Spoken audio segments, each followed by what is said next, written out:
वसन्तं हृदयारविन्दे भवं भवानी सहितं नमामि भवं भवानी सहितं नमामि।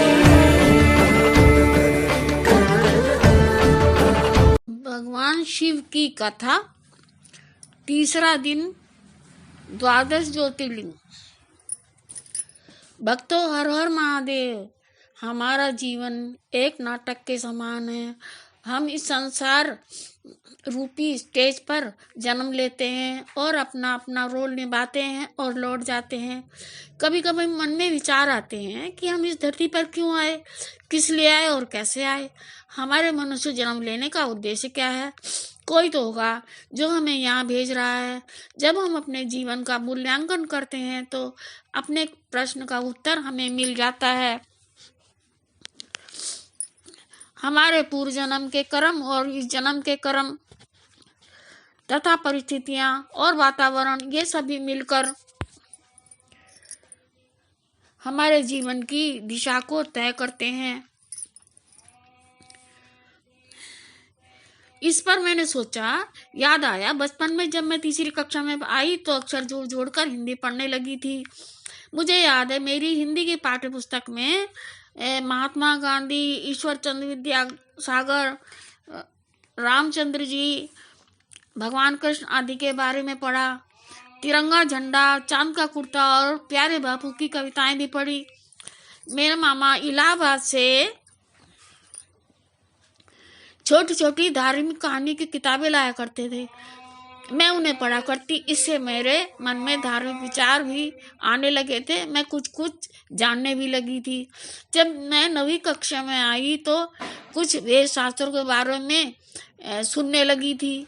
सोचा करती आगे मैं भी संस्कृत पढ़ूंगी।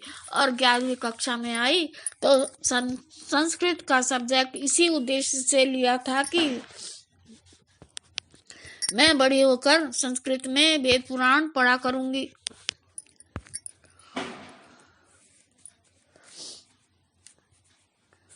यह सब कहने का मतलब यही है कि धीरे धीरे इन परिस्थितियों का प्रभाव मेरे बालक मन पर पड़ने लगा था। कहीं न कहीं धार्मिक भावनाएं जो मेरे मन में दबी हुई थी वे एक लंबे समय के बाद मुखर होने लगी थी। कुछ पूर्व जन्म के संस्कार का भी प्रभाव था। इस प्रकार के विचार जो मेरे मन में आने लगे थे। बोलो श्री शंकर भगवान की जय। अब मैं आपको दूसरा ज्योतिर्लिंग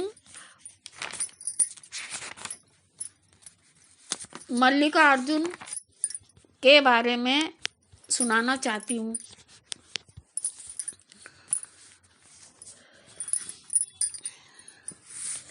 ओम नमः शिवाय। मल्लिकार्जुन ज्योतिर्लिंग श्री शैल गंगे विविध प्रसंगे शेषांति संगे अपि सदा वसंतम तमर्जुनम मल्लिकापूरमीनम नमामि संसार समुद्र सेतुना। बोलो शंकर भगवान की जय। हमारा दूसरा ज्योतिर्लिंग मल्लिकार्जुन है। यह मंदिर आंध्र प्रदेश के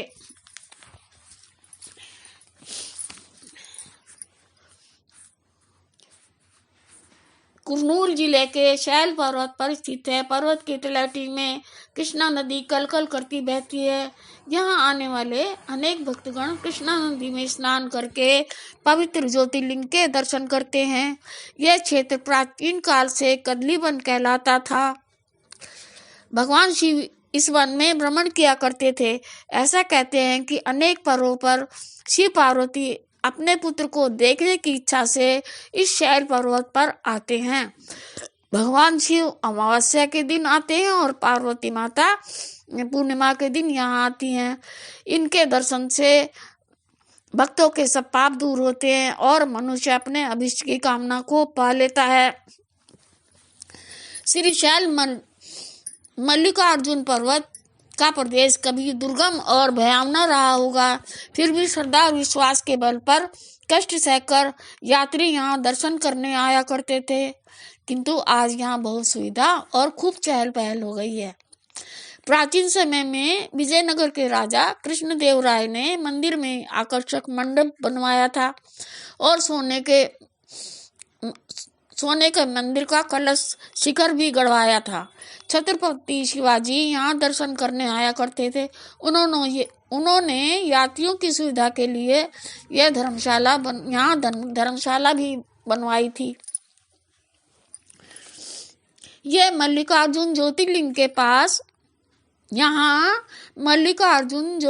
के पास ब्रह्मरंबा देवी का भी मंदिर है। इन माता ने संकट के समय भंवरे का रूप धारण करके राक्षस का संहार किया था। कुछ ही दूरी पर साक्षी गणेश जी का भी मंदिर है। यहाँ दर्शन करके मंदिर में प्रवेश करते हैं। यहाँ रोज प्रतिदिन शाम को शिव पार्वती का विवाह होता है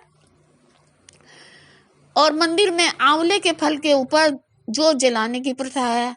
यहाँ दर्शन करके लाखों भक्त लोग वांछित फल पाते हैं। मल्लिकार्जुन ज्योतिर्लिंग के बारे में एक कथा है कि एक बार शिव पार्वती फुर्सत के क्षणों में अपने परिवार के साथ बैठे थे।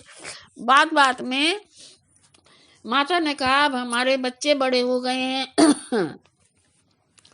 इनकी शादी कर देनी चाहिए। तभी गणेश जी ने कहा, पहले मेरा विवाह होगा। उस समय कार्तिक बोल उठे, नहीं, पहले मेरा विवाह होगा। इस तरह दोनों आपस में बहस करने लगे और कार्तिक कहने लगे कि नहीं, पहले मैं बड़ा हूं तुमसे, इसलिए पहले मेरा होगा। ऐसे ही दोनों भाई आपस में झगड़ने लगे। तब शिव जी ने कहा, अच्छा आपस में लड़ो मत, पहले जो पृथ्वी की परिक्रमा करके आएगा उसी का विवाह पहले होगा। इस प्रकार दोनों भाई अपने अपने वाहन पर सवार होकर परिक्रमा करने निकल पड़े। कार्तिक तो अपने मोर पर बैठकर पृथ्वी की परिक्रमा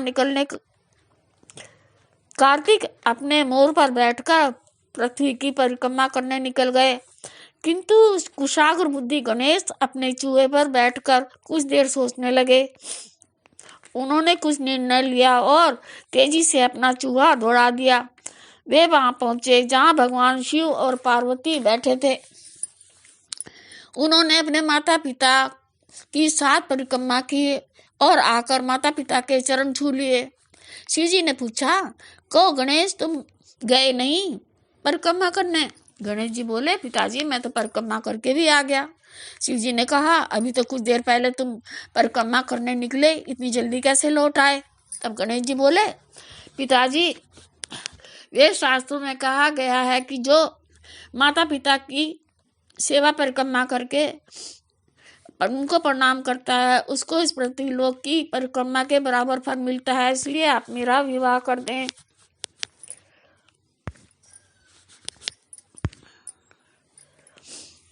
शर्त के अनुसार गणेश जी का विवाह रिद्धि सिद्धि से कर दिया गया। जब कार्तिकेय परिक्रमा करके लौटे तो नारद जी उन्हें रास्ते में मिल गए। उन्होंने बताया कि गणेश जी का तो विवाह भी हो चुका है। यह देख माता पिता से नाराज होकर कार्तिकेय शैल पर्वत पर तप करने निकल गए। अपने पुत्र की नाराजगी देखकर दोनों माता पिता अपने पुत्र को ढूंढने निकले। पूछते पूछते शंकर पार्वती शैल पर्वत पर पहुंचे। जब कुमार को पता चला कि उनके माता पिता उन्हें मनाने आए हैं तो शैल पर्वत को छोड़कर वे आगे बीहड़ वन कौच पर्वत पर चले गए। अब शिव ने अर्जुन व पार्वती जी ने मल्लिका का रूप पहाड़ी वेश बनाया और वहीं शैल पर्वत पर अपने पुत्र का इंतजार करने लगे। काफी प्रतीक्षा के बाद भी कार्तिकेय नहीं लौटे। तब शिव और पार्वती ने अपनी ज्योति और ऊर्जा को वहीं स्थापित कर दिया और लौट आए। वही शिवलिंग बाद में मल्लिकार्जुन ज्योतिर्लिंग कहलाया। बोलो शंकर भगवान की जय। यद्यपि मुझे अभी तक मल्लिकार्जुन ज्योतिर्लिंग के दर्शन का सौभाग्य प्राप्त नहीं हुआ है, फिर भी मन में तीव्र इच्छा और लालसा है कि मैं इनके दर्शन में यात्रा करूं। यदि भगवान ने मुझे जीवन दिया तो मैं जल्दी ही महादेव के दर्शन करने जाऊंगी। वैसे तो लगभग सभी ज्योतिर्लिंग पूरे कर चुकी हूँ।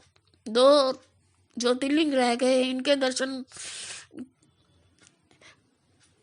इनके दर्शन बाकी रह गए हैं। वर्ष में एक बार यात्रा हो सके तो जरूर करती हूँ। उत्तराखंड में आंध्र प्रदेश बहुत दूर है।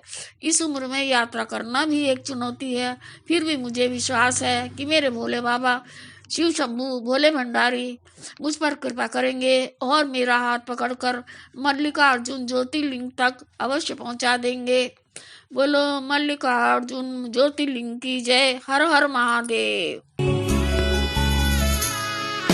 गौरा शिव की मैया पकड़ ले, पावन तेरे पूरे तू कर ले।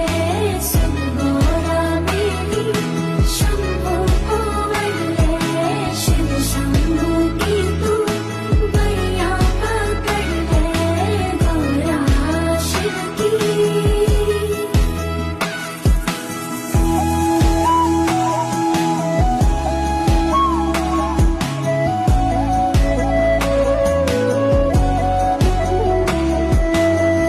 जो फेरो तो प्यार है,